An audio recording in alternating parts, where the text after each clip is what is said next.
Okay, so if we can start Last Energy, at fairly recent, I think DCW in the US, you were showing as a microscale nuclear. So just be interested as to before we drill in down into what that is exactly. What was the reaction at the event?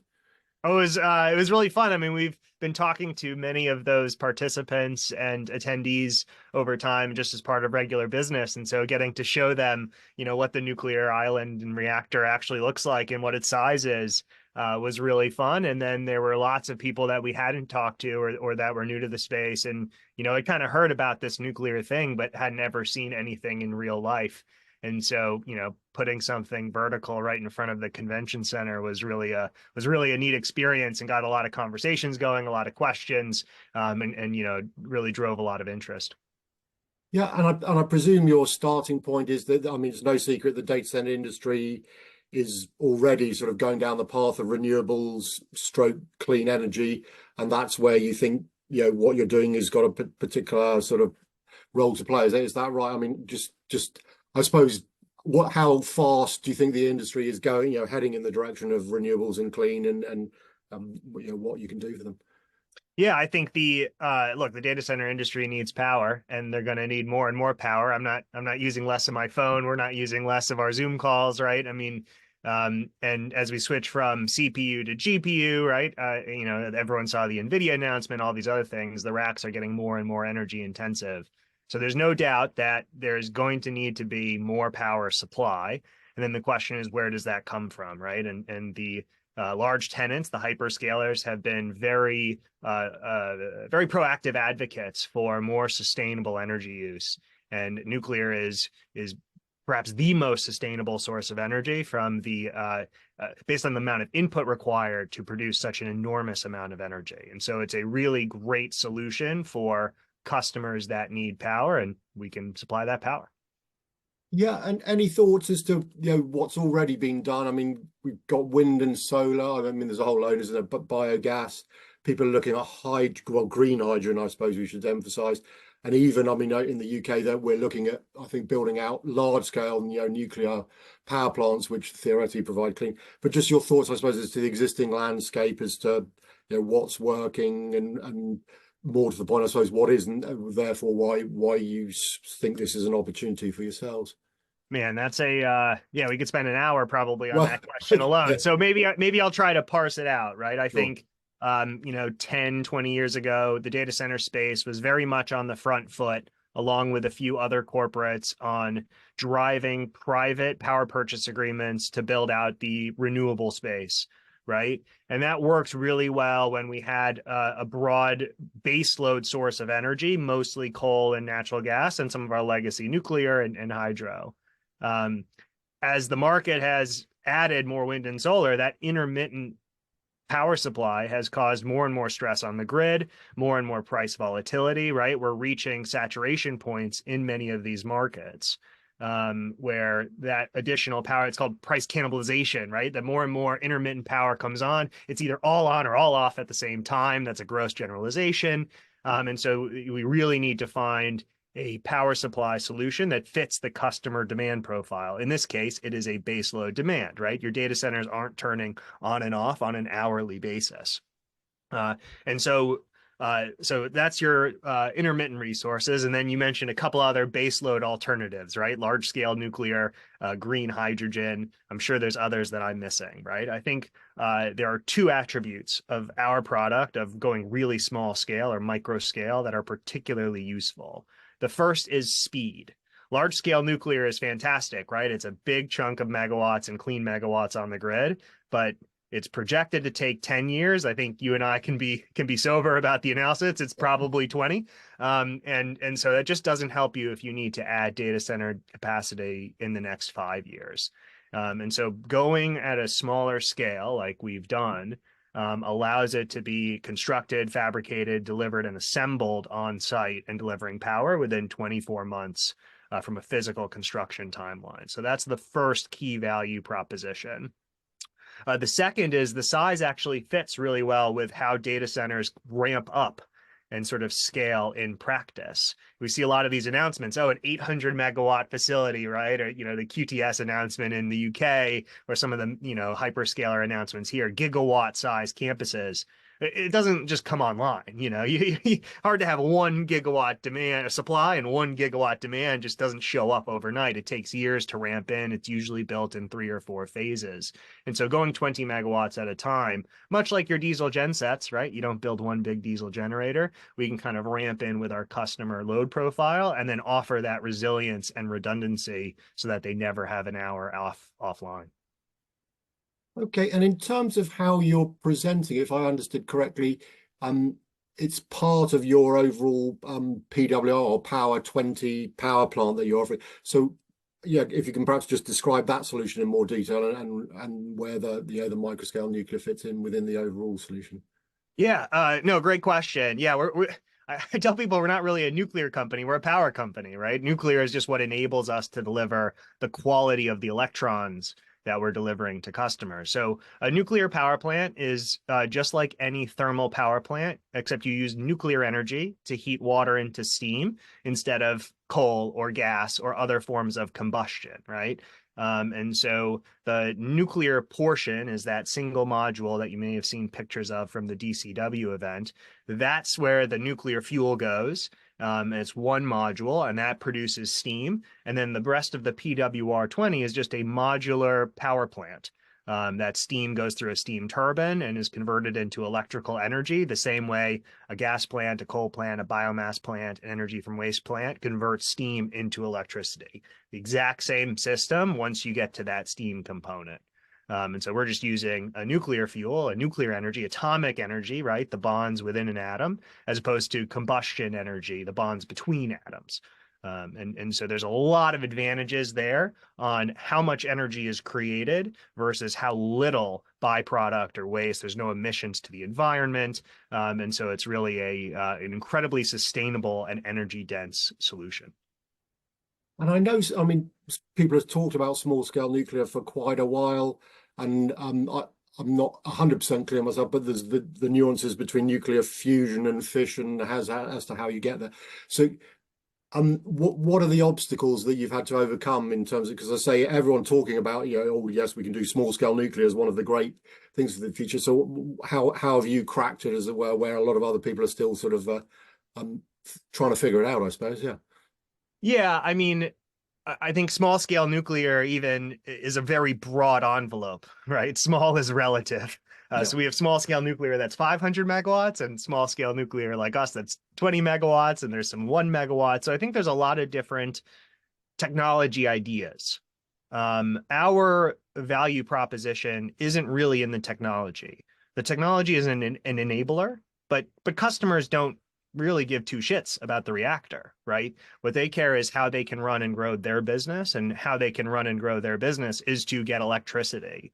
And so if you think about it as like value add manufacturing or something, right? Like the reactor is only a very small part of the puzzle. And yes, it's, the science is really fascinating. It's science we figured out 70 years ago. What I don't think the nuclear industry has done is focused on delivering value for customers. So that's our main objective. It's why the data center space is such a good fit for us, because we can provide so much value based on their need. And it's just shaped how we've built our business versus the others in the nuclear space that we see that are, doing research or trying to do new technologies, or, really focusing on a product that may or may not have product market fit. And I guess, I mean, you said people potentially aren't too bothered about the power source as long as, but obviously nuclear, we can't avoid the fact that it has certain connotations to that, people, in terms of the risk and the potentially the waste product. So do you get any pushback from that, or and what is the situation, I suppose, with what you do? Yeah, I think look, when we're doing development, that is a real conversation, right? Data center developers are a little bit scarred from pushback on their diesel generators, right? Like if you develop anything anywhere, it is hard. I think the outside of a vocal minority, we just haven't seen that same pushback. Now, we've identified countries and maybe regions within the country that are particularly supportive of industrial construction and maybe nuclear specific, right? The closer you get to a nuclear power plant, the more people want new nuclear. And so I think that's been a real value proposition. I think the polling data demonstrates, I think I have some of that data as well. The polling data demonstrates that there's a lot of support, a general majority in support for nuclear. So kind of it's fun to like think about all the science fiction stuff and to, you hear the loud voices complaining and trying to throw rocks. But at the end of the day, on the story on the ground is actually quite supportive. And it's matched by the facts, right? We just don't use a lot of land. We have no effluent. We have very few people on site, very few trucks. Like it's not going to interrupt your landscape. It's only about 12, 13 meters tall, right? So there's not a big wind, not a big wind tower, not a big cooling tower, right? It really fits in the environments that we're in, and people can appreciate that over some of the other trade-offs that you would have with other generation sources. So in terms of the potential, I mean, I'm sure you must have sat down, if not done the sums, at least thought as to, the potential opportunity. As you say, we're all consuming more data, more power, etc. So how big, I suppose, do you think this opportunity could, how excited, how big is this opportunity for you, I guess? It sounds too crazy to really talk specific numbers. And people are very cagey about how much demand data centers really consume. I will say today, some of the data that we found suggests data centers consume approximately 3% of all of UK's energy supply. 3%. That's today. So that's with cloud, that's with, sort of soft energy demand. If that's an exponential growth, I don't know, is that going to be 5, 10%? And that's before additional electrification, right? All of this sort of compounding energy demand. And that's before we even get to other markets, right? Think of the, 2 billion people that don't have a reliable supply of power or maybe any power, right? Any refrigeration or any sort of basic electrical supply. So yeah, I mean, it's measured in maybe tens of trillions, or I mean, it is an enormous potential market. I think we've never seen a full energy transition, right? Just because it is so big, it's always been additive. Humans have always been able to use more energy to do better and greater things and increase quality of human life. And so it is almost unbounded, right? Like we will always find solutions in order to to improve growth and improve our quality of life with more energy supply. And in terms of, I suppose, looking at the downsides, I mean, are there any significant obstacles? I mean, is planning, for example, something you have to overcome whenever, you're engaging? Is that so until people understand it? Any other obstacles that you can see you need to overcome before you start hitting the mainstream, I suppose? Yeah, I mean, look, even when you hit the mainstream, those things exist, right? Planning, licensing, the whims of capital markets and just sort of basic execution. It's not easy. We can't just sort of roll up and snap your fingers and make it done. But we've done a lot of, we're working hard every day. We've done a lot already to really de-risk that implementation and build confidence and to build confidence and momentum with our customers, both current and prospective, that we can bring that solution to bear on the market. So, I would say I don't think there is a unique challenge, but development and energy development specifically is an execution game, and it does require a strong team. It does require focus and persistence. And in terms of where you are within the data center industry, do you have actual customers already? Are you engaging in sort of initial talks? Where are you at the moment? Yeah, so we have over 50 units under revenue term sheets. So these are price, tenor, and volume for power supply, right? About half of those, maybe a little bit more, are data center customers across our target markets in Europe. So we have some of those that are more cutting edge, a little more, foot forward, that are leaning in and doing a lot of the work and getting, into definitive documents and figuring out siting and interconnection work with us. So that's been really great. And then there's a whole host of sort of the fast followers, I'll say, that have just sort of been monitoring. And now that they're seeing more and more momentum, they're starting to get more serious around where we can be a unique solution to help their business case continue to grow. And I think at the end of the day, a data center developer is a little bit of a commodity service, right? You're building a shed and you're putting in racks, and it requires execution, but it's not too differentiated. I think the folks that have a power solution and probably a suite of power solutions are going to be the ones that win, right? Because that is quickly becoming the limiting factor. Yeah, and is there, I mean, I'm sure you probably don't have a typical customer, but if there was such a thing, is there a particular reason that switches them on to, because I say I'm sure all data center owners, operators, whether they're existing or, they're building a nice greenfield one, they look at all the different renewables, clean sources. So, yeah, what would it be, do you think, that switches them on to microscale nuclear as opposed to one of the other ones we sort of referenced earlier on? Yeah, I mean, look, it's still an all of the above solution. I think what's unique for us is we can help streamline some of the grid transmission issues, right? Like you're not building a solar plant or a wind farm next to your data center to supply power. Like you need a grid connection. You're not building a large scale nuclear plant in a greenfield data center site, right? You're not building green hydrogen. The economics just don't make any sense. So I think the development community, they're the ones that are sort of a little bit ahead of the hyperscalers, right? The hyperscalers are sort of heads down executing on their current pipeline, but the development community's got to stay a step ahead of that demand. And as they're expanding their geographic footprint, searching for sites that have power, they may have sites that their grid connection is going to be 2035. Right? They've got fiber, they've got land, they've got planning, but they're going to have to sit on that plot of land for 10 years.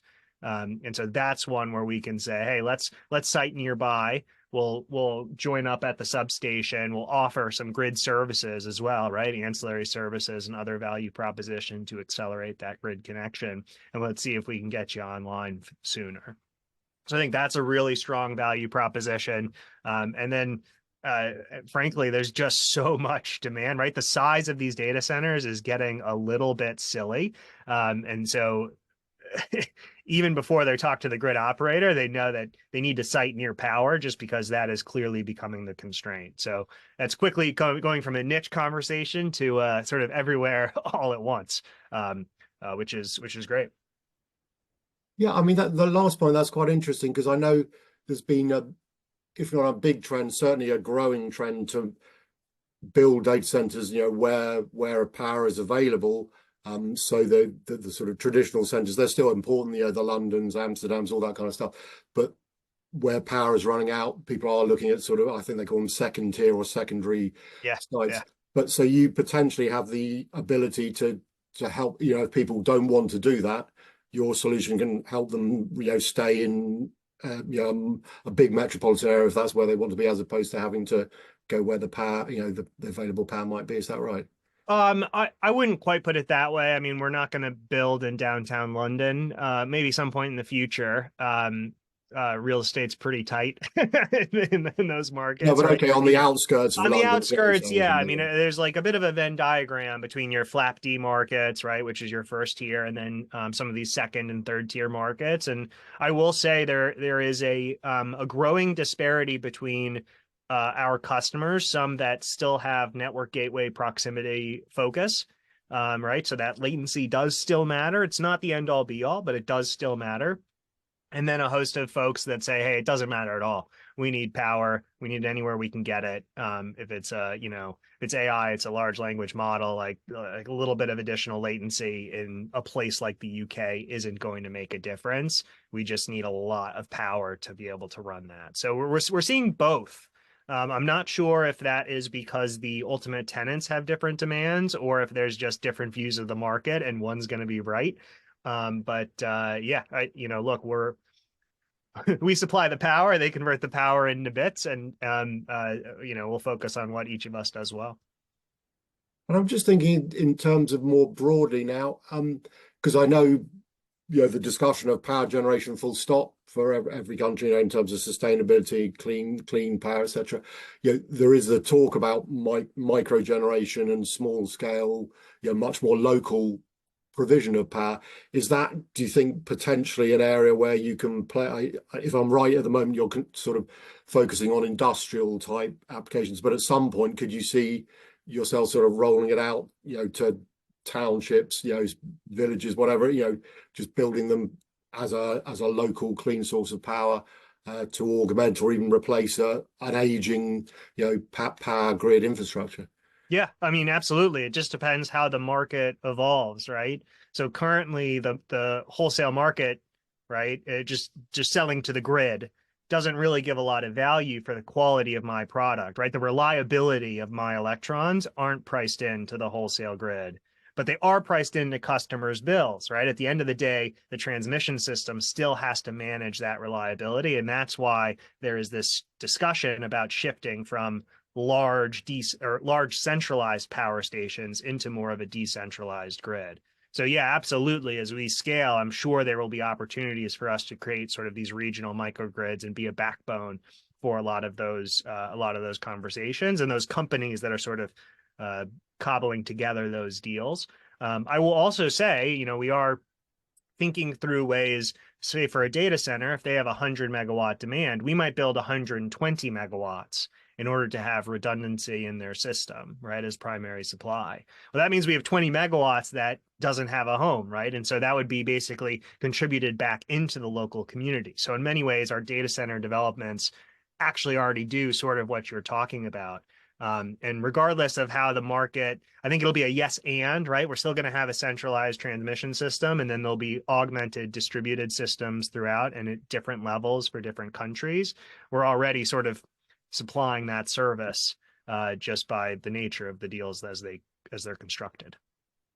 And with what you're doing there for the data center companies, because I know when, some communities, when they hear there's a data center coming, the sort of the protests start, etc., because they've, seen the documentaries saying how, power hungry and, non-environmentally friendly these organizations are. So is that a positive, is anyone specifying or interested in that? Because for that precise reason, they can be the good guys, because they can roll up, build a data center and say, look, local community, we're also gonna, this is what we can do for you as well. Is that a Definitely. plus? Yeah, definitely. I mean, yeah, like you have to listen to local people, right, and find places where you can provide them value, right? And so that's really the starting point is, hey, we'll give you extra energy, it'll reduce your bills, like there'll be additional jobs, there'll be additional tax revenues, etc. That's the bare minimum. There are many areas that are, especially in the UK, they're trying to reindustrialize, right? Maybe they're big oil and gas towns, maybe they're big coal towns. And so it's more than just, hey, we're doing a data center and we're having this sort of zero campus data center solution. Sorry, zero carbon data center solution. It's often, hey, we're going to start with this zero carbon data center solution, but we've got a whole bunch of land that needs additional industrial tenants, and they need power too. They may need heat. And so we plan typically to be able to scale our sites to add more units and attract additional industrial demand, driving additional jobs, right? And that's the growth cycle that we want these communities to get on and that they want ultimately themselves. And so that's been a really powerful message where we're focused on our development work. Maybe just in finishing, in terms of the roadmap, and I'm sure there are things you potentially don't want to share, but what does it look like? If we were to have this conversation in a year's time, I don't know, what would you hope to have achieved? What would Last Energy look like in another year's time? Yeah, in another year's time, so a lot of this pre-application work on the development side and the permitting side, right? That will start for our earlier sites. That'll start by a year. It'll definitely be public, so we'll be able to talk a little more explicitly about what some of our beachhead sites in these countries. And we'd likely have been making some long lead time deposits. We've made up one or two already. So the first unit would be under construction, and we'd be kind of in the final throes of definitive documentation to deploy that first unit in whichever country ends up being first, right? We're still advancing this full pipeline of projects across different markets in Europe. So I can't even tell you which one will be first yet, but about a year from now, we'll probably know. And so that would be kind of a fun conversation to have. So I'll put it in my calendar. You'll have to invite me back. Oh no, definitely. It'll be fascinated to see how it goes. And presumably once you get those early adopter references there, then the whole thing will, the momentum will speed up. So yeah, the activity will ramp up. It'll certainly snowball. I will say we tell a lot of the folks that we have conversations with that a lot of our early customers, they're ordering more than one, right? They're building a 40 megawatt data center that's going to become 100, that's going to become 300, right? And so yeah, there won't be a lot of room, I don't think, for new folks. A year from now, it will be the existing folks that we're building that we're leaning in early that we'll continue to work with and scale with, and I think that it will create winners and losers, right? And we're really excited to work with those firms and create that additional value for them. Oh, it sounds fascinating. And as you say, yeah, we will touch base in the future, see how it goes. But Lisa and I, Michael, enjoyed chatting to you. So thanks very much. Thanks. Yeah, thanks so much, Phil. We'll talk soon.